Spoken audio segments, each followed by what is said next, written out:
Saskia Niño de Rivera. Saskia Niño de Rivera.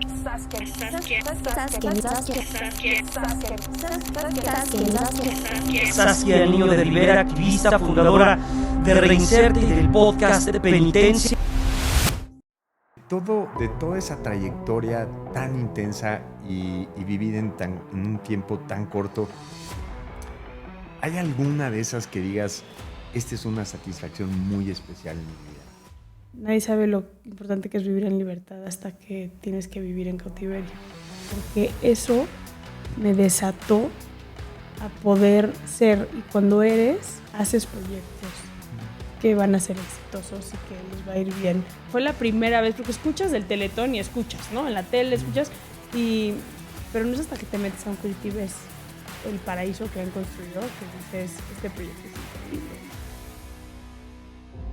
Guillermo, por hombres como tú, cobardes, México está entre los países con más violencia sexual hacia menores. Hoy México tiene una deuda con esos niños y esas niñas que viven bajo el mismo techo que sus agresores o que no encuentran una persona para poder gritar ayuda. Basta de silencios. Me tardé, de hecho, 5 años en escribir esa carta. Alguna vez también me preguntaron, ¿por qué no denunciaste a Guillermo? Porque no tuve las herramientas para hacerlo. ¿Y por qué no lo haces ahorita? Porque hoy no sería un juicio justo. Todo de lo que voy a estar en desacuerdo en esta vida, mientras no lastimes a alguien más siendo feliz, no hay un acto de violencia más grande que me parece que quien le cuarte la felicidad a alguien más.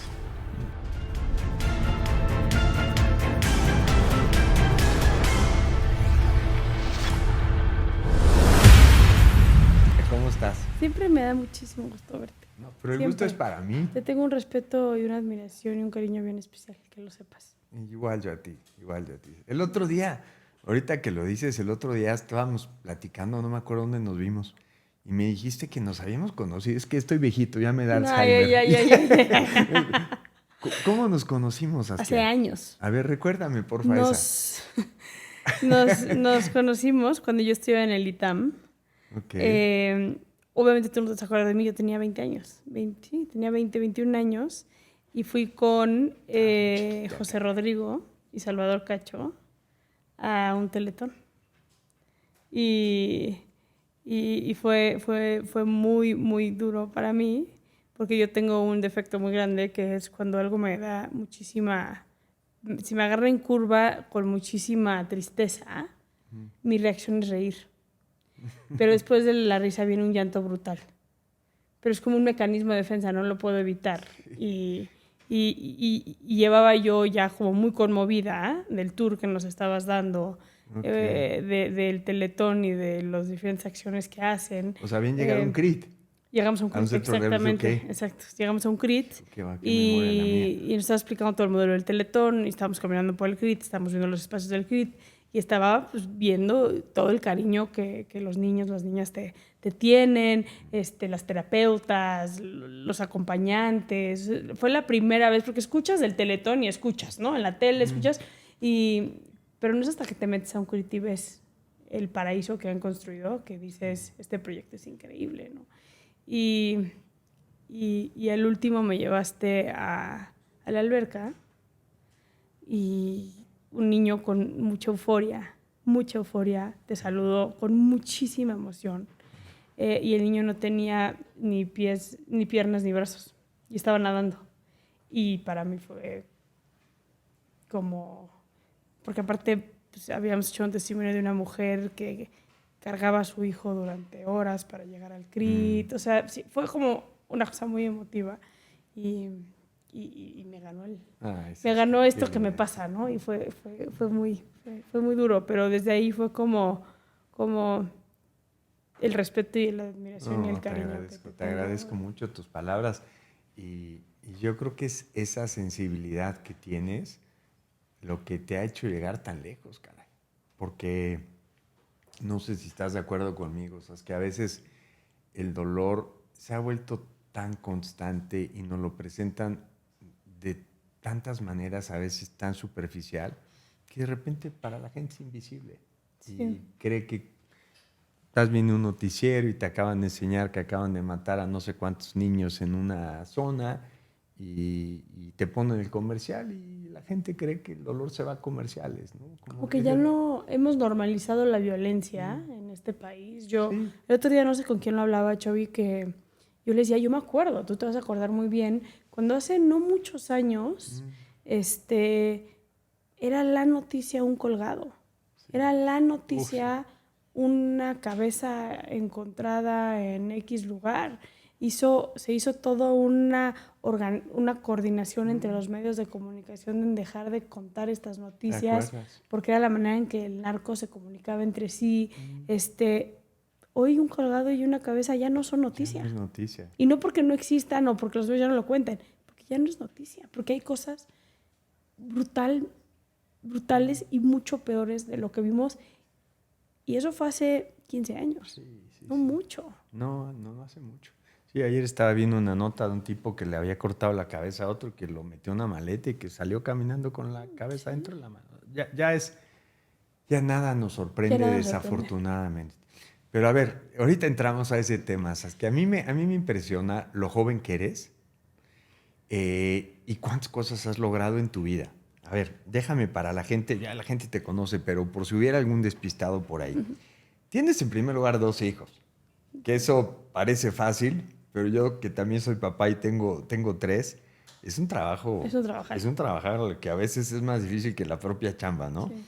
Eres licenciada en psicología, tienes maestría en investigación, tienes un diplomado en secuestro y en penitenciaría.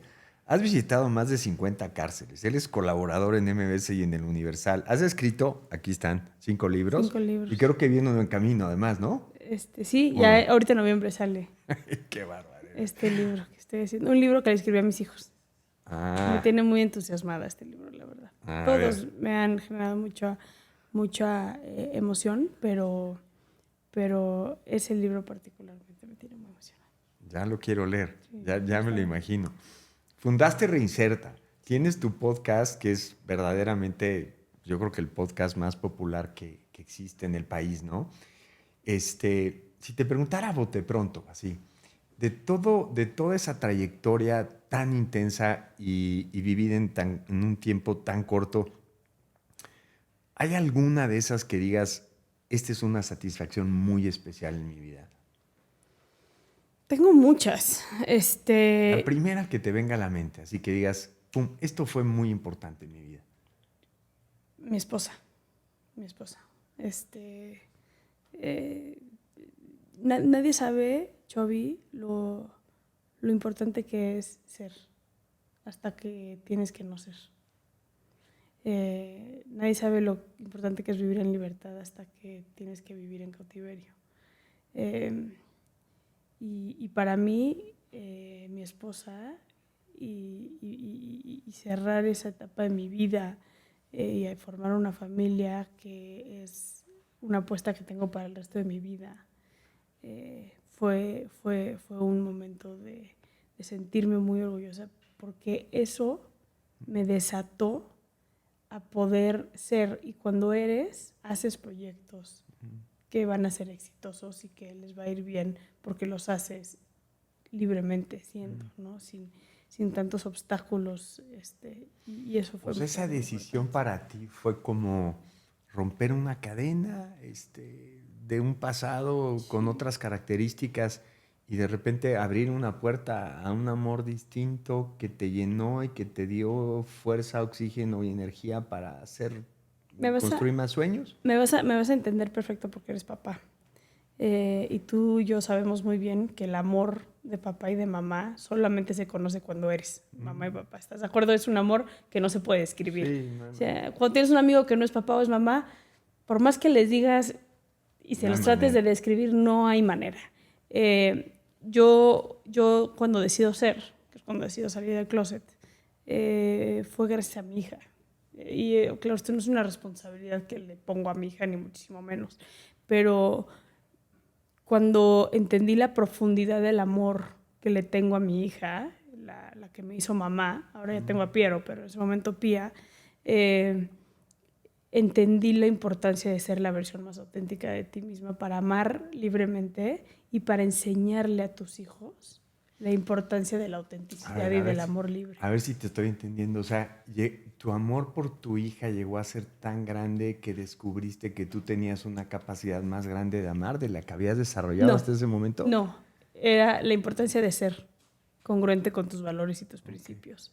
Porque el amor hacia mi hija fue tan grande que dije, yo no puedo hablarle a mi hija de amor si yo no estoy viviendo el amor. Yo no le puedo hablar a mi hija de libertad y de felicidad si yo no lo estoy viviendo. Entonces, la idea de perjudicar el amor que yo le tengo a mi hija y mi deseo tan profundo de que mi hija sea inmensamente feliz, porque yo siempre lo he dicho, ¿no? Y lo pongo en el libro que voy a sacar ahorita, es la única obligación que tienen mis hijos para conmigo es el ser felices, el tratar de ser felices en su vida. Y yo no puedo inculcar eso o hablar de esto si yo no estoy predicando por ese ejemplo, ¿no? Entonces esa fue para mí todo lo demás era manejable hasta ese momento donde este amor tan bonito me confrontó con mis valores y con mis principios de la vida. Impresionante. Qué impresionante. Saskia. Digo que ya me considero un sasquiólogo después de todo lo que te conozco y te he investigado, pero no dejas de sorprenderme con tus respuestas. ¿Te molesta si partimos, continuamos esta entrevista de un tema que tú y yo, para ti, para mí, desde ópticas distintas, hoy también nos une, que es el tema del abuso sexual? Claro, ¿sí? Justo, siempre. ¿No te importa hablar del tema? Nada. Escribiste una carta a quien abusó de ti. Guillermo. Un tal Guillermo. Y en esa carta, déjame retomar algunas frases que me pusieron la piel de gallina, ¿no? Dice, Guillermo, por hombres como tú, cobardes, México está entre los países con más violencia sexual hacia menores. Hoy México tiene una deuda con esos niños y esas niñas que viven bajo el mismo techo que sus agresores o que no encuentran una persona para poder gritar ayuda. Basta de silencios, ¿no? ¿Qué era de ti, Guillermo? ¿Estabas cercano a tu familia? Sí, ¿Qué edad tenías? Guillermo era jefe de escoltas de mi casa. Él era el encargado de la seguridad de mi familia. Y sí, pues era una persona que tenía acceso a absolutamente todo y que estaba en mi casa pues, 24 horas al día, ¿no? Era una persona que se le confió con todo. Y que traicionó con todo, ¿no? ¿Cuántos años tenías? Es complejo para mí hablar de las edades porque no tengo recuerdo no te puedo decir tenía tal edad, tengo recuerdos de momentos y de lugares donde existieron las violencias y entonces te puedo hablar. Estabas muy chiquita. Te puedo hablar exacto, te puedo hablar de las casas en las que viví y entonces en qué edad tenía cuando estaba en esa casa. Entonces, si me preguntas de una edad, te puedo decir que es entre los 9 años y los 12, 13, 14 años más o menos. Fue en ese periodo de tiempo más o menos. O sea, fue un periodo constante además. Sí, constante, con un año de pausa que nos fuimos a vivir a Estados Unidos por un tema de un secuestro, bueno, de un intento de secuestro de mi papá. Y cuando regresamos pues, se fortaleció el aro de seguridad y pues, él siguió. Y no fue hasta que lo corrieron por un tema de traición en mi casa, por un tema de mi papá, que nada tiene que ver con esto, que lo corren a él.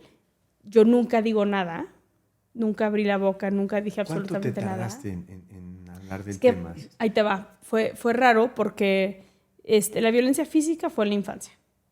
Y luego lo corren, entonces ya no está ahí. Se desaparece un rato, pero cuando yo cumplo 17 años, más o menos, porque fue en sexto de prepa, entonces entre los 17 y los 18 años, más o menos, él empieza a stalkearme. Entonces se vuelve mi stalker, sin que yo lo sepa. Entonces, pues, tú sabes cómo eran los teléfonos desde entonces, no había la tecnología, la geolocalización, todo lo que con facilidad hoy puedes.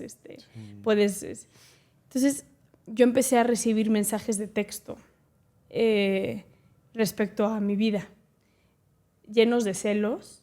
Guillermo fue un hombre que que siempre fingió estar perdidamente enamorado de mí.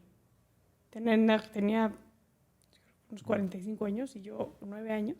Y esa fue la estrategia que utilizó, enamorarte. Sí. Ajá. No, ni siquiera fue un tema de estrategia porque nunca fue mutuo. Yo, o sea, nunca caí en esta cosa. Yo lo odiaba. O sea, yo lo odiaba y era conscientemente incómoda de lo que él hacía conmigo.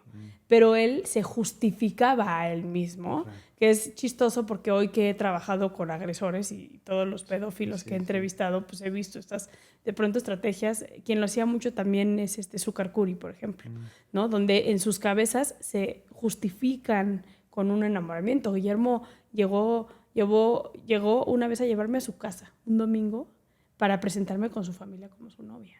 Yo tenía 12 años, 11 años. Una cosa como muy perversa y de manera como colectiva, y ante la incomodidad la gente le parecía incluso hasta chistoso, ¿no? En tu casa nadie sabía nada. Nadie sabía nada. Nadie sabía. O sea, ese día de su familia nunca se me va a olvidar. Fue la primera y única vez que mis papás me dejaron dormir en casa de una amiga. Y aparte fue chistoso porque me dejaron dormir en casa de esta amiga porque sus papás eran divorciados. El papá no vivía en la casa, solamente era la mamá, y éramos puras niñas las que estábamos durmiendo en esa casa. Y en ese momento escuché voces. El día siguiente, en la mañana, escuché voces y bajé y estaba Guillermo sentado en la sala de casa de mi amigo con la mamá de mi amiga tomándose un café. Y como que después le pregunté a mi amiga, como, ¿por qué dejaron entrar a Guillermo? Me dijo, es que mi mamá pensó que era tu tío. Como que pensó que era un familiar y por cómo se condujo él, ¿no? O sea, esta parte como seductor que de pronto tienen estos psicópatas. Entonces, después de ahí, pasamos a su casa. Y entonces yo le decía, ¿me llevas a mi casa en este momento? Pero nunca le dije a mis papás, por las razones por las cuales los menores no les decimos a nuestros papás, ¿no? Vergüenza, miedo, todas las razones, había así por haber. Y entonces cuando se va, para mí es como, bueno, ya se fue, qué bueno, ya ese tema está cerrado. Y cuando empiezas a toquearme, yo nunca ligué que era él. Como que en mi cabeza ya habían pasado, no sé, 3, 4, 5 años desde que él había dejado de trabajar en mi casa. Entonces, cuando me empiezan a llegar mensajes, pues en la pubertad yo dije, es algún amigo, porque aparte eran mensajes de cómo venía yo vestida, con quién estaba. En ese momento yo tenía una pareja y entonces todo el tiempo me decía que lo iba a matar, que lo odiaba, que se cuidara. Y yo genuinamente pensaba, y entre mis amigos era como, alguien me está haciendo una broma. Hasta que un día me subo yo al coche. Yo venía en el coche de Diego, mi pareja en ese momento, mi exnovio, y él iba a un tema de tutoring. Entonces yo le dije, te acompaño y que mi chofer nos siga en la camioneta, y ya me bajo, yo me subo a mi camioneta y nos vamos. Yo ya me voy a mi casa y tú ya te quedas en tu tutoring. Y me acuerdo que estaba yo recibiendo los mensajes de cómo venía vestida, de por qué estás con él. Yo decía, puta, qué raro, pero bueno, los ignoré, me bajo del coche, me subo a la camioneta y escucho que el chofer que estaba manejando mi camioneta dice, ya se subió, luego te marco. Y entonces yo vi algo, porque genuinamente yo creo que, quién sabe, pero genuinamente creo que el chofer no estaba involucrado ni muchísimo menos. O sea, era un chofer que llevaba con familia 30 años, no creo. Pero entonces me volteo y le digo, ¿con quién hablas? Y como que le pareció invasiva mi pregunta, ¿no? Y entonces me dice, pues, con Guillermo, y le digo, déjame ver tu teléfono. Y como que le pareció muy raro a mi chofer. Sí. Y le digo, déjame ver tu teléfono. Entonces veo el teléfono y era el mismo número con el que me estaban llegando a mí los mensajes. Ahí es cuando hago clic, y ahí yo vi ahí como un momento de mucho miedo en mi persona. ¿Qué edad tenías ahí, Saskia? 17. Hay un momento como de mucho miedo, 17, 18, había 17. Un momento de mucho miedo, 17 porque fue en 11º de prepa. Y mi reacción es hablarle a mis papás. Mis papás en ese momento se habían ido un día anterior de viaje, porque yo el día siguiente en la mañana me iba de viaje con mis amigas, a casa de una amiga, y entonces mis papás se habían ido para las vacaciones, se habían ido con mis hermanos, entonces yo me quedaba sola esa noche en México. Entonces le hablo a mis papás y en un momento de muchísima angustia, de muchísimo miedo, hay este momento como de catarsis donde les digo, el que me está estoqueando es Guillermo, por cierto, Guillermo me hizo esto, y ahí solté todo. Y a partir de ese momento nunca más volví a saber nada de Guillermo, hasta una vez que me lo encontré, pero estoy segura que fue sin querer, porque cuando me incorporé, porque fue horrible, yo venía saliendo de un centro comercial y él estaba, ponle que están las escaleras y él estaba en el Starbucks ahí, al lado, ¿no? Entonces lo tenía yo, no sé, a 20 metros, por decir algo, o menos. Yo pierdo un poco como conciencia, caigo al piso y me desmayé de la impresión de verlo, ajá, y cuando me recuperé, como cuando me levanté otra vez, él ya no estaba. Entonces, ya a la fecha no. Gracias a Dios no lo has vuelto a ver. No sé si gracias a Dios. ¿Y la carta que escribiste, cuánto tiempo pasó de ese episodio?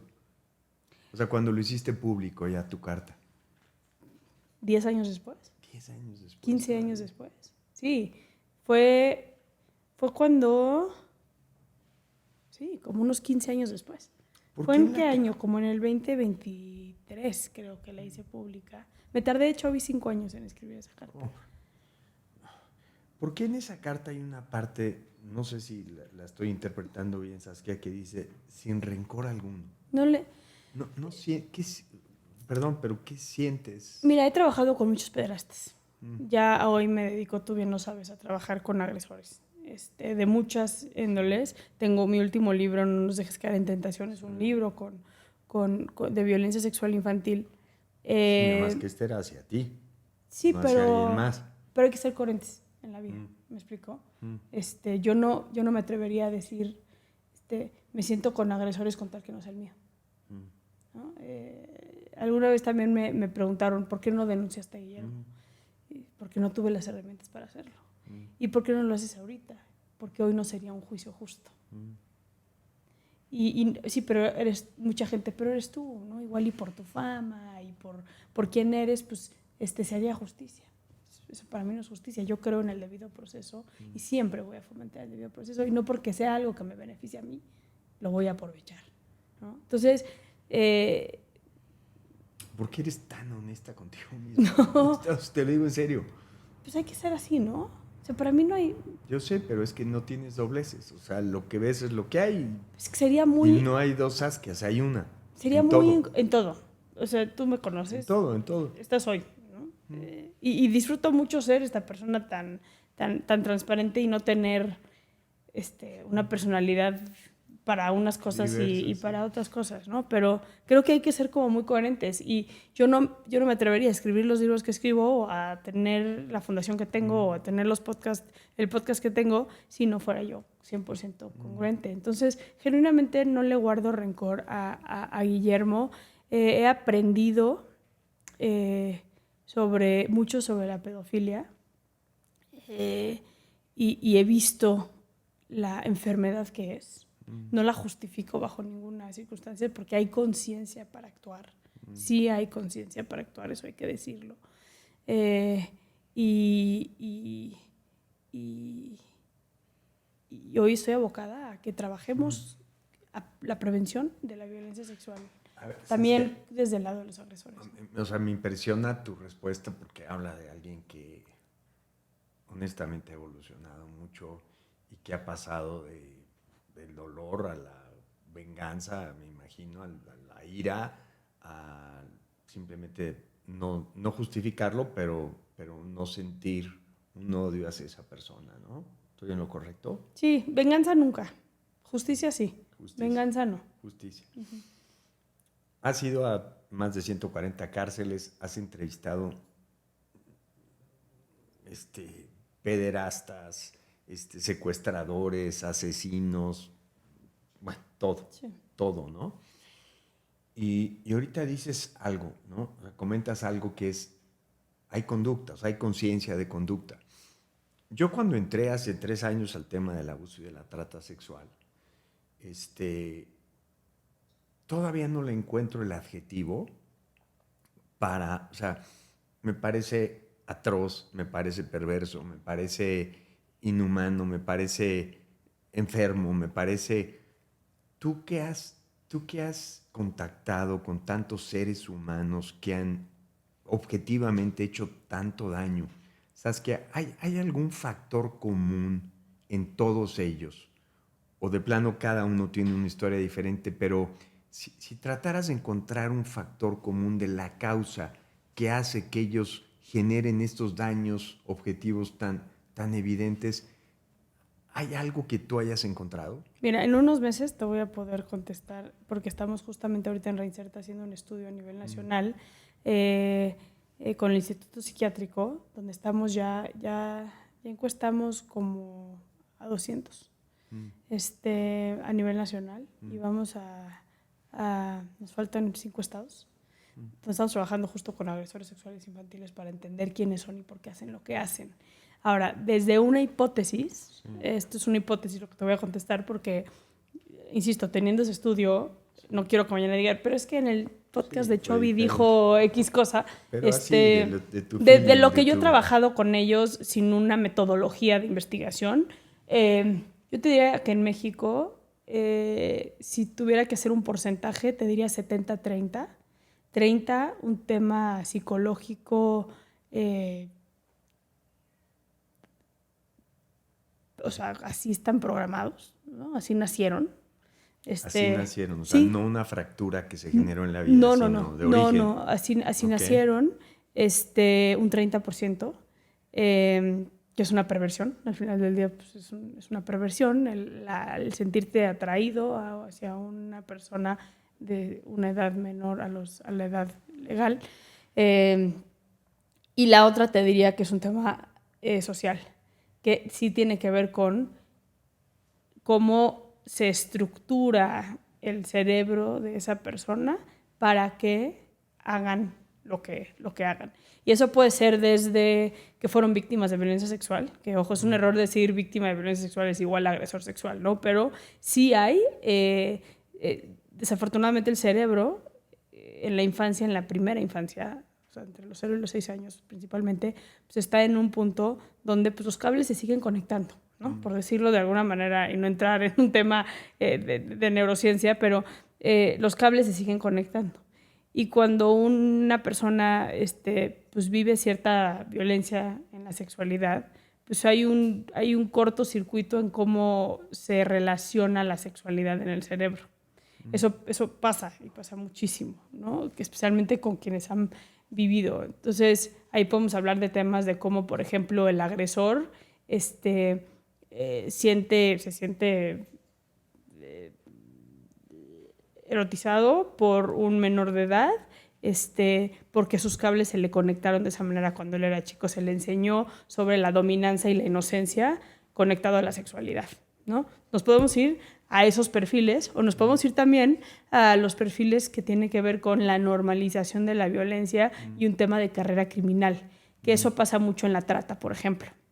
En la trata en México, sin duda, es sumamente inhumana, pero desafortunadamente también hay una parte social importante, donde durante muchas generaciones la mezcla del machismo brutal y la normalización de la violencia y del delito normaliza el delito. Entonces, por ejemplo, Tlaxcala, ¿no? Que es un estado donde hay un índice altísimo de tratantes, pues es algo que está normalizado, no nada más con una persona, sino con el papá, con el abuelo, con la mamá, con las hermanas, con la tía, con la prima. Entonces se normaliza esta violencia y entonces lo que tú ves como un acto de atrocidad, una persona que creció así no lo ve como un acto de atrocidad. O sea, salgámonos de ese tema.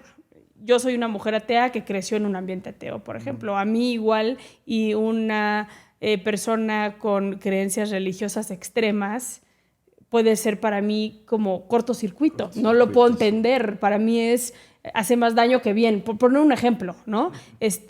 pues tiene que ver de dónde crecimos y cómo crecimos y lo que se nos inculcó a lo largo de nuestra vida. Y luego tienes el tercer factor, que es la capacidad empática, que para mí ahí radica mucho del trabajo que tenemos que hacer. ¿Qué pasa con la normalización, Chovy, de la violencia en nuestro país? Yo siempre lo explico así, con peras y manzanas, porque a mí me gusta que me expliquen las cosas con peras y con manzanas.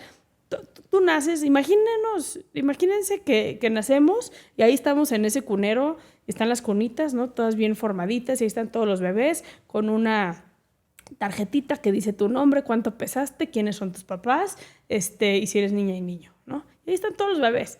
Ahí podemos decir que, con excepción del 1% de la población del mundo, cuyo cerebro no conecta con el lóbulo frontal y el hipotálamo para la creación de la neurona espejo, pues todos los niños tienen capacidad empática número 10, ¿no? Entonces, una mamá agarra a su bebé y se va a su casa, la otra mamá agarra a su bebé y se va a su casa.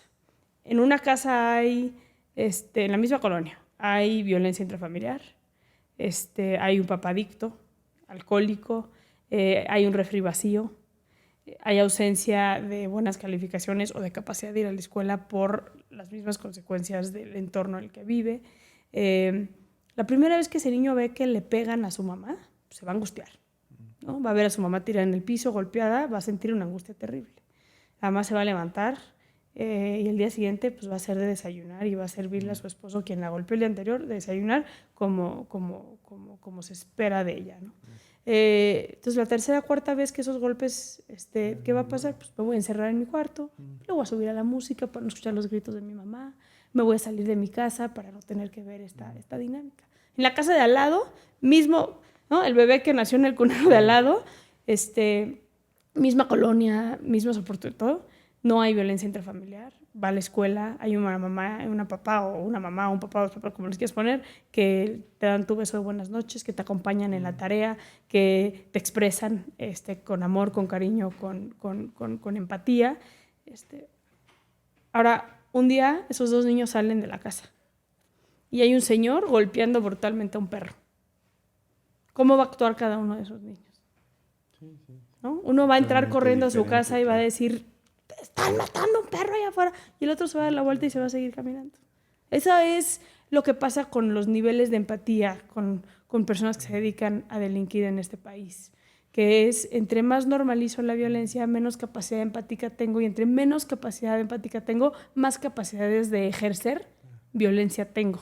Oye, Saskia, pero me llevas a una reflexión bien compleja, caray. Es decir, para ti, tú sabes, a mí me tocó vivir una experiencia muy cercana de personas que fueron agredidos sexualmente, que luego se convirtieron en agresores, ¿no? Uh-huh. Gente que sintió mucho dolor y luego repitió el dolor en alguien más, ¿no? Déjame, tú lo pones a veces en una palabra que ahorita me viene a la mente.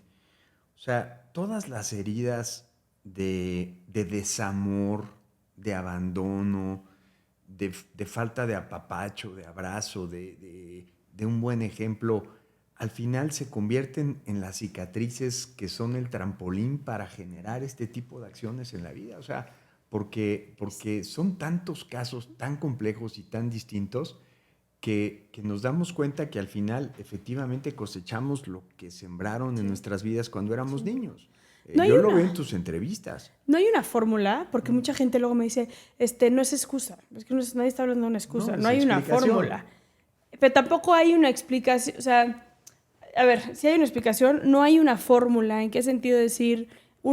Puedes tener a dos niños que vivieron violencia, que vivieron abuso sexual, que vivieron marginación, que vivieron ausencia de oportunidades, que vivieron adicciones, que vivieron todos los factores de riesgo, que para mí son 5.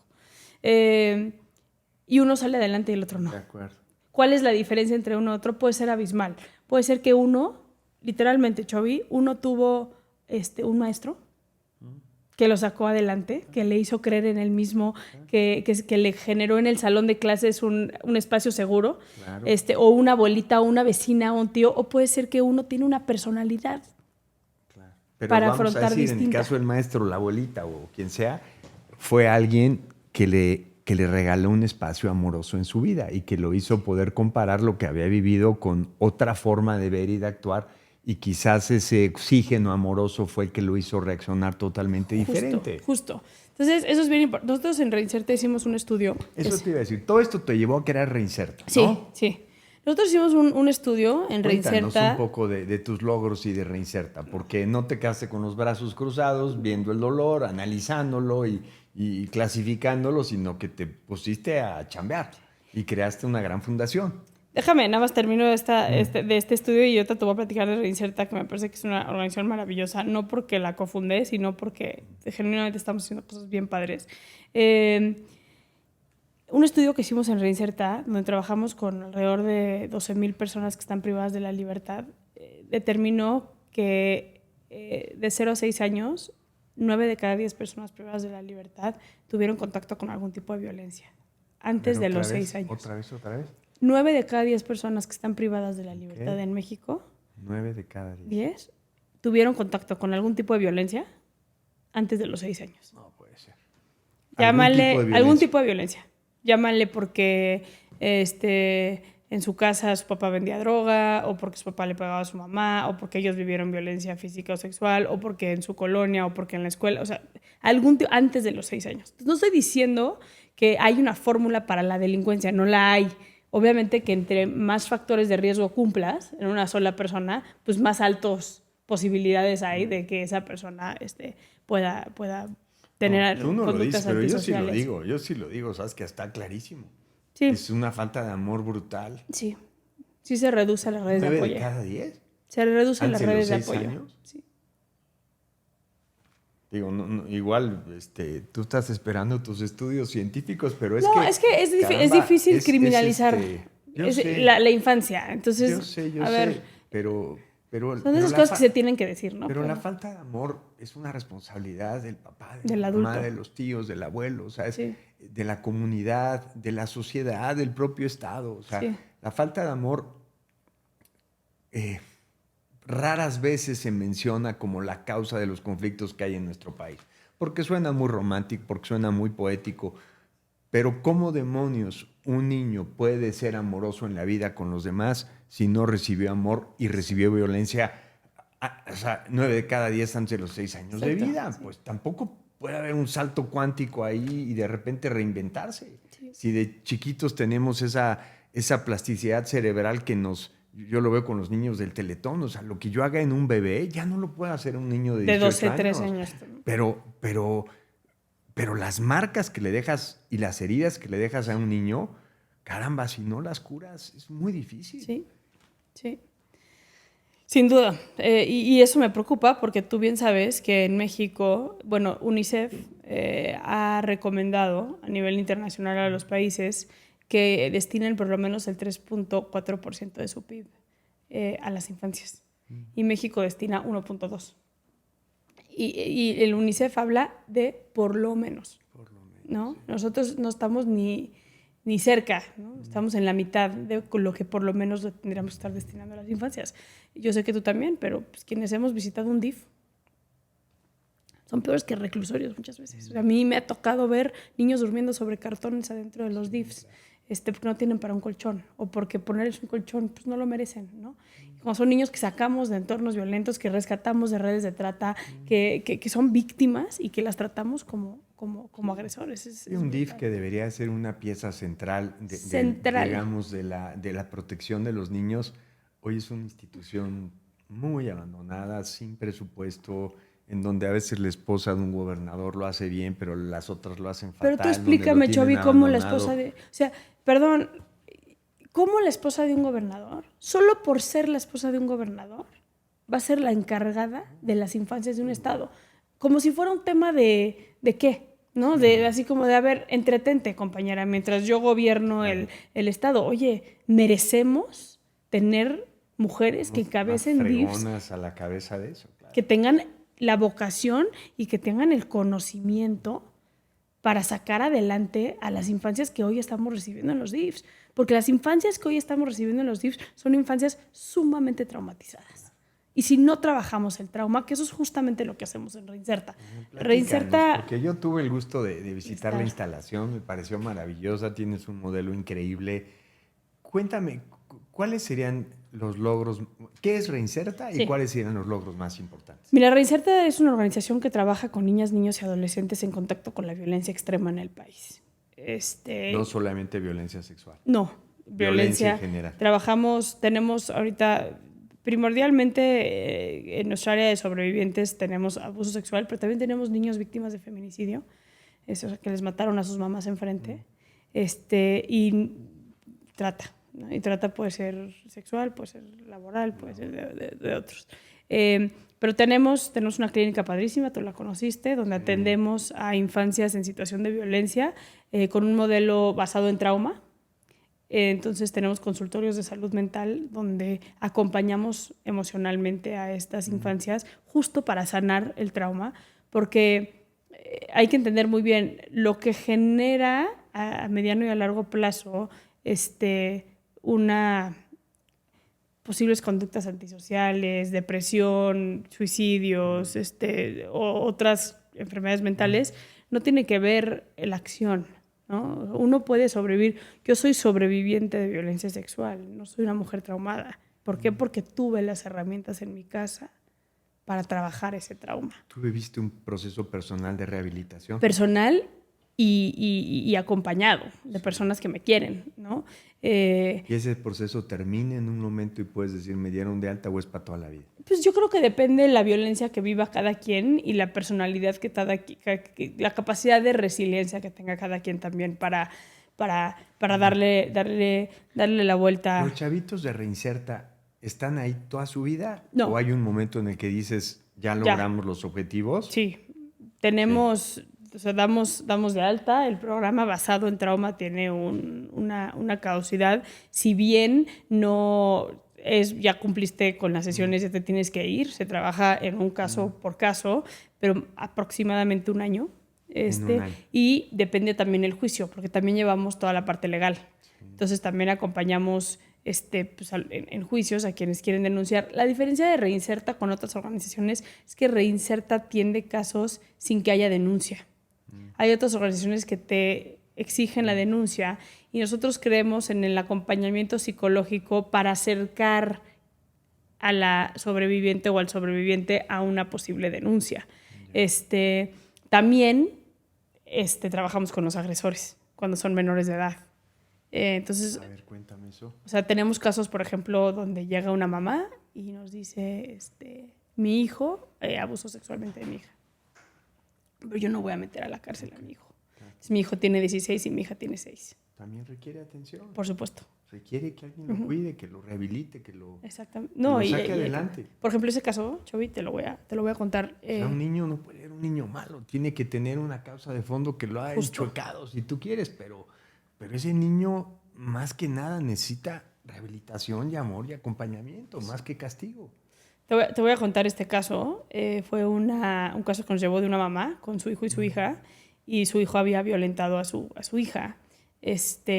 Y cuando dijimos, bueno, hay que trabajar con tu hijo y demás, en la entrevista inicial que le hicimos a la mamá respecto al hijo, ¿no? Respecto al agresor, ella no sale nada, no nos dice nada de su hijo como víctima de violencia sexual.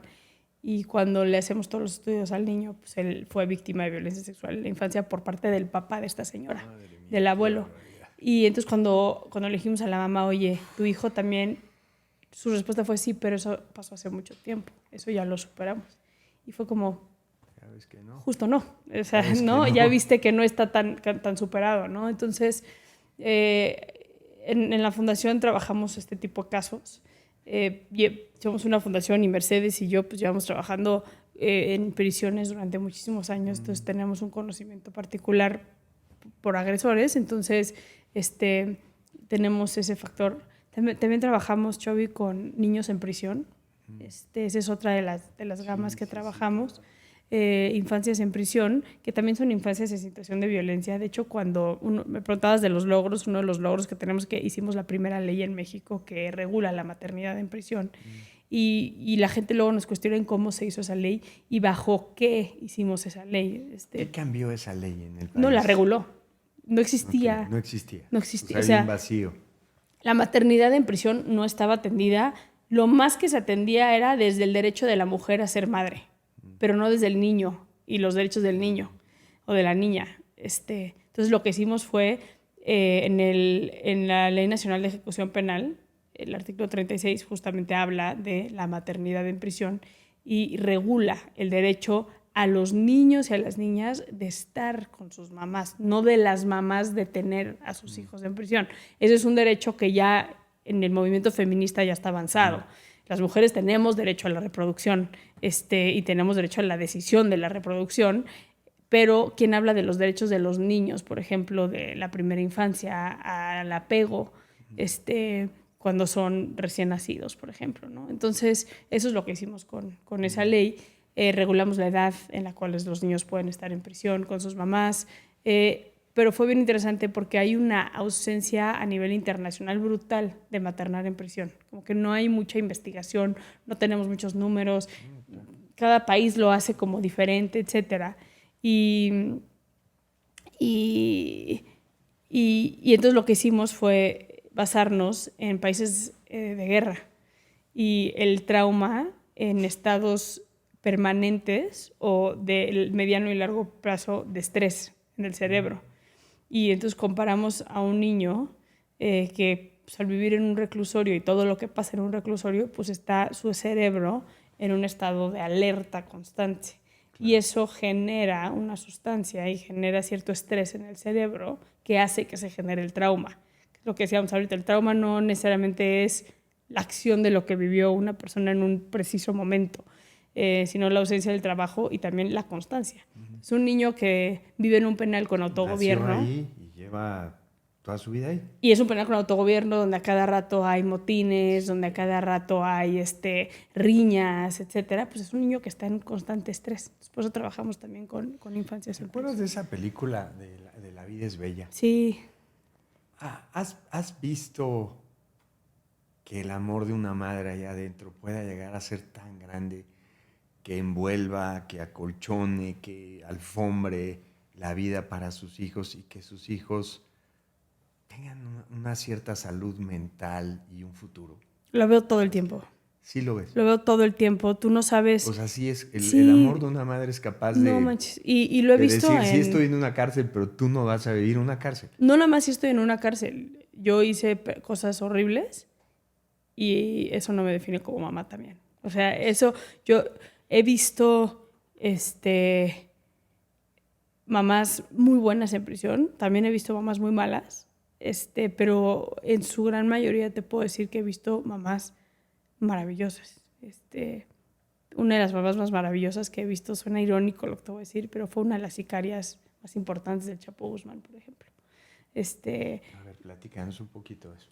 O sea, es una mujer que se llama La China, la conocen por los medios de comunicación. Ella fue jefa de sicarios del Chapo Guzmán en el norte del país hace muchos años. Y ella, por ejemplo, su vida entera por sus hijas. Su vida entera por sus hijas. Y te estoy hablando de una de las sicarias más sangrientas que ha tenido México. Su vida entera por sus hijas. Y luego tengo mujeres que no es que sean mujeres malas, pero por ejemplo tienen problemas severos de adicciones. Y eso hace que sean y ejerzan violencia con sus hijos.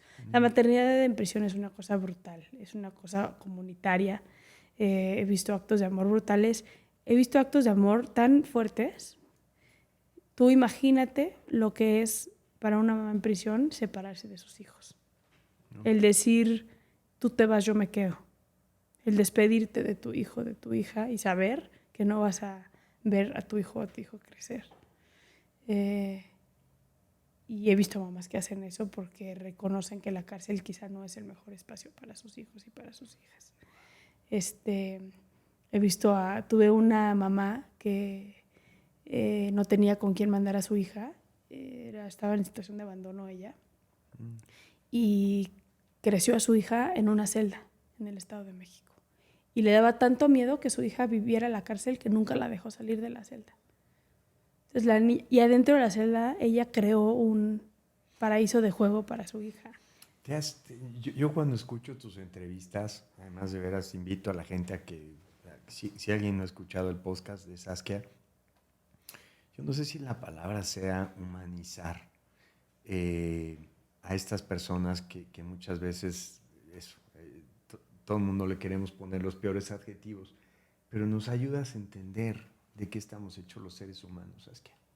Nos ayudas a entender la fragilidad, nos ayudas a entender que el mal no sale de la nada, que el mal tiene una causa, tiene una explicación, tiene una razón, tiene una cicatriz, tiene una historia, tiene un entorno, tiene un ambiente, y yo eso te lo agradezco. No, yo te agradezco. Porque nos ayudas a entender el otro lado también. O sea, el otro lado también. Es bien difícil, es un tema muy controversial. Hay mucha gente que me critica por dar a conocer estas historias.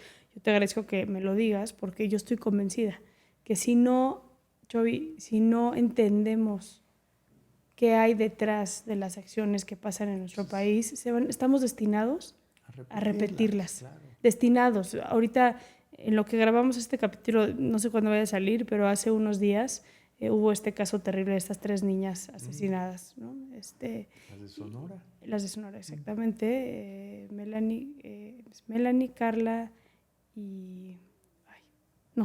No puedo creer que se me acaba de ir. Bueno, ahorita me voy a acordar.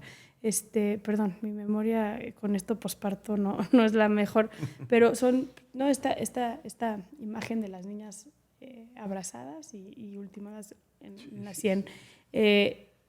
Ya agarraron al agresor. Para mí, Chovi, es como, ok, qué bueno que agarraron al agresor. ¿Y qué más? ¿Qué llevó a una persona a tener los niveles de inhumanidad en una escena de 3 niñas, unas gemelas y su hermana, abrazadas, seguramente muertas de miedo, hacerles lo que les hizo, ¿no? Entonces, si no nos atrevemos a hablar de estos temas incómodos, si no nos atrevemos de buscar de fondo la raíz de lo que pasa en nuestro país y solamente celebramos el punitivismo, porque eso es lo que hacemos, pues ya las víctimas ya están. O sea, yo siempre digo, agarran a pederasta, qué bueno que lo agarraron, pero el daño ya está hecho. Sí. El daño ya está hecho. Pero además, fíjate, el origen y el final, o sea, el origen es todo esto que hemos estado platicando, entender las causas, ¿no? Pero luego el final, cuando entras también en un país de tanta impunidad, sí, es... caramba, entonces la solución está aquí y está acá. Y hoy ni está aquí ni está acá. Es que ese es el problema. Ese es el tema. O sea, que ni entendemos cuáles son las causas, ni estamos atacando las causas. Y como dijimos, a veces los DIFs o las instituciones que deberían de proteger no protegen nada y son las más menospreciadas. Pero por otro lado, cuando hay que exigir justicia, porque también uno no puede justificar un daño, un delito, ¿cuántos delitos verdaderamente quedan impunes, no? Que eso es lo que pasa en el país. Algún día, Saskia, la justicia se va a sentar entre nosotros en este país. De lo que tú has visto. Tú conoces hasta las tripas del sistema penitenciario mexicano. Mira, yo creo que cada vez arrinconamos más a las autoridades a que tengan que hacer las cosas de frente. Yo creo que hay un miedo muy grande por parte de las autoridades. Y no estoy hablando de las autoridades actuales. Este problema lleva 20, 30, 40 años en nuestro país, que es atender la corrupción y la impunidad que hay en las fiscalías. Por alguna razón, ¿no? O sea, ahorita pues ya la reforma judicial. Ok, el problema no está en el sistema judicial necesariamente. El problema está en las fiscalías. Y está tan arraigada la corrupción y la impunidad que pareciera que como que todas las autoridades bailan alrededor de las fiscalías, así como diciendo...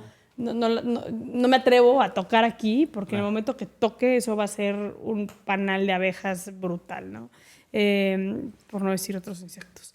Y creo que en el momento, pero creo que cada vez se agotan los recursos alternos para que no hagamos caso a lo obvio, que es si no atendemos el Estado de Derecho en este país. El punitivismo existe, para mi parecer. El punitivismo existe porque es una gratificación inmediata de la ausencia de justicia que hay en este país, ¿no? dado a que yo sé que salgo de mi casa y si me pasa algo no se va a hacer justicia, cuando veo que detienen, que linchan, que dan 300,000 años de cárcel, siento gusto. Es gusto inmediato, que se me va a quitar en 5 minutos y que no soluciona absolutamente nada del trasfondo, ¿no? Pero por lo menos es un pequeño gustito ante esta angustia que vivimos todos de manera colectiva por no vivir en un Estado de Derecho. Yo creo que eso eventualmente va a reventar.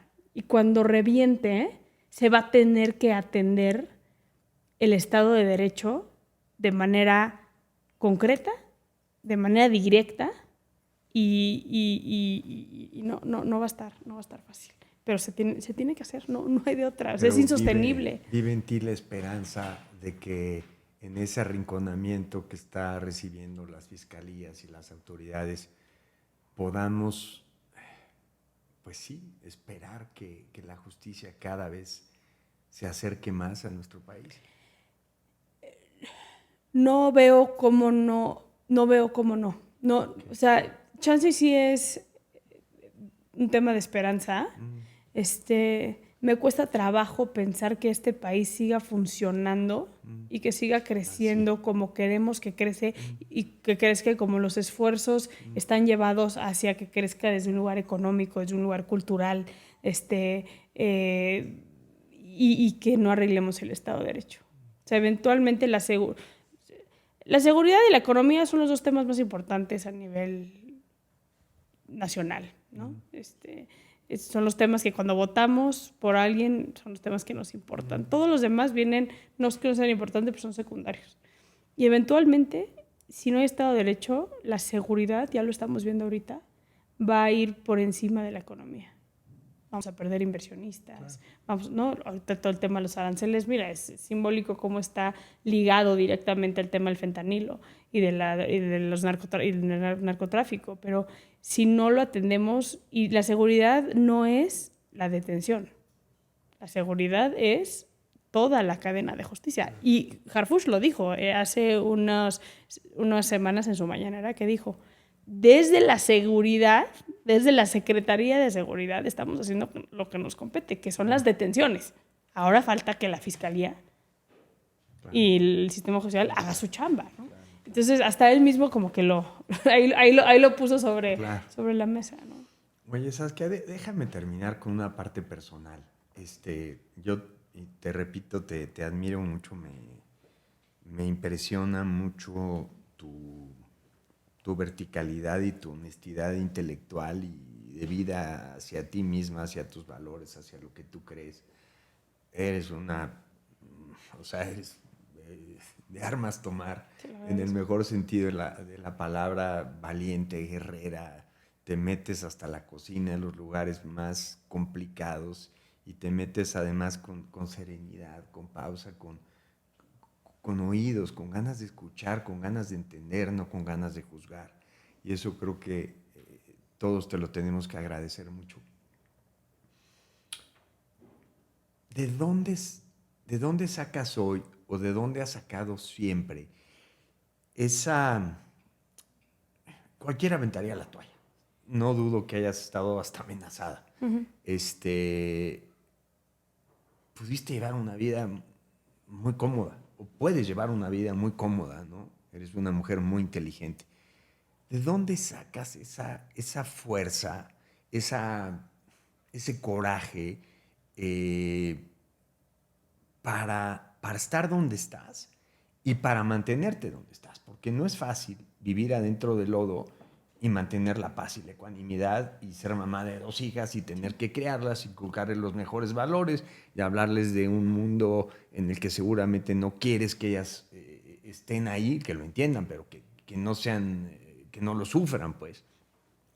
¿De dónde te agarras? O sea, meditas, lees, rezas, ¿de dónde sacas esa fortaleza espiritual? Porque tu edificio es muy alto y tus andamios tienen que ser, y tus cimientos, muy profundos.